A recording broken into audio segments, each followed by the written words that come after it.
All right, hello. I'm back after a hiatus, but I just went through and I looked at all my boondoggles and kind of sorted out the ones I've already made videos about before I rewatched all my videos to resort out my collection. I would like to formally apologize for many errors in my videos, including duplicating boondoggles, showing many different projects um, twice in two different videos where I forgot to do 10 and only did 9, and many other just dumb errors that I've made over time. But anyway, I'll go ahead and get started. First we have this. This is a twisted Cobra. And then next, I'll just show this. It's just a square stitch. Don't even remember if I was the one who made this or not, or if I just somehow acquired it into my collection in some other way. This is a 2x3 right here.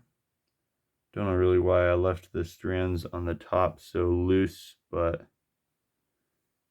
oh my goodness, I don't even know how to make cameras focus. Probably anybody who knows anything about videography that's watching this is cringing. This one's a little bit more unique. Here, I'll do this. This one's a little bit more unique. Starts off with a 4x1 wall, and then I twisted it into a, looks like a circle and 2 triangle stitches. And then I purposefully made the triangles a lot longer so that they would bend like that. Join it back together, do some twisted 4x1 wall, and end up with this combo here.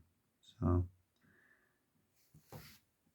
next I have this. This is a 4x2 twist. I remember I made this when I was still in the relatively early days of my boondoggling obsession.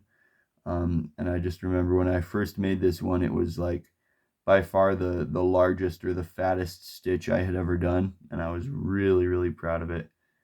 So there's that. I'm still proud of it, obviously, but just not as much.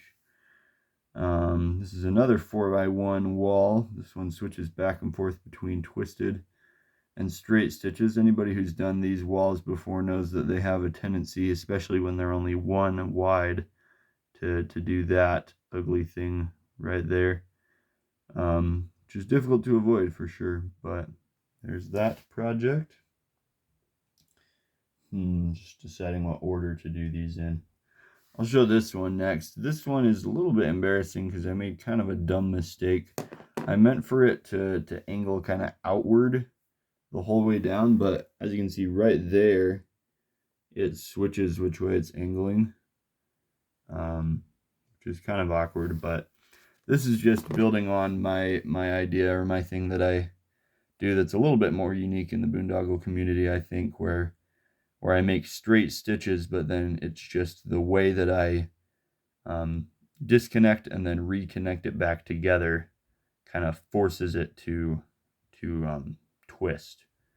So that's how I do this. And then at the end, I think I started on another segment of split, and then I gave up on, I think I probably realized I did not have enough string, overestimated my capabilities, and just cut it off right there. I also broke a strand towards the bottom, which is why that looks a little bit ugly right there.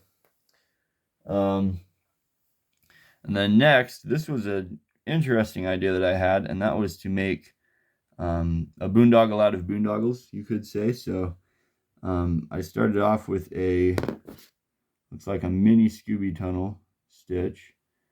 And then I played with it a little bit, split it into 4 squares, joined it back together, and then in the middle is the main attraction. So that is 1 square stitch, 1 square boondoggle stitch made out of square boondoggle stitches. And of course, there are a lot of 90-degree stitches incorporated in there to make that happen. But this was definitely an interesting, pretty unique boondoggle. I would love to make one of these and make it longer. Perhaps do 2 square stitches in a row, or maybe even explore other larger, more complicated stitches. as far as making boondoggles out of boondoggles, but that is, I guess, a whole can of worms, a whole new world that is yet to be explored by me, but this is the beginning of it right here. I do have kind of a grand finale, my largest boondoggle, or maybe not large, well, probably largest and most complicated boondoggle I've ever done for this video. But first I want to show two honorable mentions. They are boondoggles not made out of boondoggle. So this is a square, but it's made out of paracord, obviously. And then this one is just like a normal paracord bracelet, which is the equivalent of the Cobra stitch. I have a handful of other paracord bracelets that I could show that would also count as more honorable mentions, but this one just happened to be in my boondoggle bucket, so I'm just showing it in this video, so whatever. But all right, here is the grand finale right here, this dragon. It's all red and white, and I have to hold my phone back even farther just to fit it in the frame. But the story kind of behind this dragon was when Untitled Lanyard, the most amazing boondoggler in the world, began posting the tutorial series for how to make his dragon project. I was very eager to finish it, and so I started following the tutorials for the head, of course. But then as I went along, I eventually wanted to finish faster than he was releasing his videos. And so the back half of the dragon is my design based on looking at his pictures, if that makes sense, rather than being exactly perfectly following the tutorials. The things about this that are not the best, the front legs are the biggest thing. When I first made this, I seem to recall that the front legs didn't wiggle quite so much, but over time, as I've displayed it on my shelf for years, the front legs no longer, unfortunately, support the dragon. And there could be a handful of solutions to this, but I haven't really explored many solutions. So when he was being displayed, it's pretty sad. He kind of just leans forward. I could do this, maybe? Would this work? Anyway, I don't know. It is all red and white, with the exception of some clear strands that I used in the horns here at the front. I'm gonna bend these apart. This entire project uses wires. There are wires of varying thicknesses all throughout, with the strongest being the main one that goes throughout the whole body, starts in the nose and ends in the tail, and then another one of the same thickness that is just a straight line that is for the wings. And I cut those wires from just clothes hangers, and then I also used wires from paper clips, I remember, in the feet that have these three kind of toes on each foot. Some of my, I guess, regrets with this project, I wish all of the strands on all of the finishing stitches on the ends of the wings, ends of the tail, and on the toes, I would have left longer. I cut them all very short, which artistically, I guess is just the decision that I made. But yeah, and then as you can see, one strand right there has unfortunately popped out of its place, and there's not too much that I can do about it. But that is my dragon project. I don't really have the time anymore, unfortunately, to be doing any more gigantic projects like this, at least not right now with my life. But I did love making this, and I love having it to display. But I'm gonna go ahead and hurry and kind of make a little display like I like to do at the end of my videos.